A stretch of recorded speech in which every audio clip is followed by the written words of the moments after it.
First blood. An enemy has been defeated.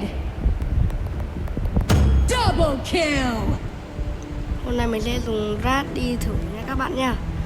Mới mua rat đại tù trưởng rồi. Our Slayer Lane tower is under attack.